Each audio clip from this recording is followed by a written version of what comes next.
இன்றைக்கி நம்ம மூவி ரிவ்யூவில் பார்க்க போகிற படம் வந்து மகுடம். மூவி ரிவ்யூ போகிறதுக்கு முன்னாடி நம்ம சேனலை லைக் பண்ணுங்கள் கைஸ். படத்தோட லைன் என்னன்னு பார்த்தீங்கன்னா, படத்தில் வந்து 2 விஷால் டபுள் ஆக்ஷன் நடிச்சிருக்காரு. அவர் வந்து ஒரு மெடிக்கல் ரெப்பாக இருக்கார். ஒரு கார் வாங்கணும்னு சொல்லி தான் அவரோட கனவு. அப்புறம் எப்படியோ கஷ்டப்பட்டு ஒரு கார் ஒன்று வாங்கிடுறாரு. அந்த கார் வாங்கினதுக்கப்புறம் ஒரு சில பிரச்சனைகள் நடக்குது. அதுக்கப்புறம் என்ன நடந்துச்சு அதுதான் இந்த படத்தோட லைன். இந்த படத்தை வந்து விஷாலே தான் டைரக்ட் பண்ணி நடிச்சிருக்காரு. இந்த படத்தோட கதையும் சரி, ஃபர்ஸ்ட் ஹாஃப் பொறுத்த வரைக்கும், செகண்ட் ஹாஃப் பொறுத்த வரைக்கும் மொத்தமாக சேர்த்து சொல்லணும்னா, ஒரே வரையும் சொல்லணும்னா டிசாஸ்டர் ஃபிலிம். அவ்வளோ ஒரு காட்டு மொக்கையான படமாக இருந்துச்சு. படம் வந்து கிட்டத்தட்ட 3 மணி நேரம் 5 நிமிஷம் கிட்ட ஓடுது. எப்படா முடியும்னு இருந்துச்சு.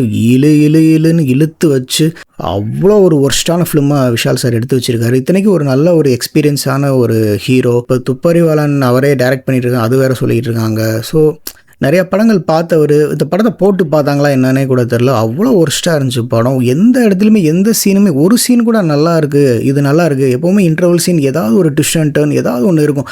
எதுவுமே சரியில்லைன்னா அப்புறம் அது என்னன்னு சொல்கிறது, டிசாஸ்டர் தான் சொல்லணும். இனிமேல் இந்த மாதிரி படத்தை தயவு செஞ்சு விஷால் சார் நீங்கள் நடிக்காதீங்க. Very worst film. இந்த படத்துக்கு வந்து நீங்கள் தேட்டரில் போய் பார்க்க வேண்டியது கிடையாது. ஓடிடிலையும் பார்க்காதீங்க, உங்கள் டைம் வேஸ்ட். இந்த படத்துக்கு நம்ம ரேட்டிங் வந்து 5/1 தான். மீண்டும் இன்னொரு ரிவ்யூவில் பார்க்கலாம். பாய்.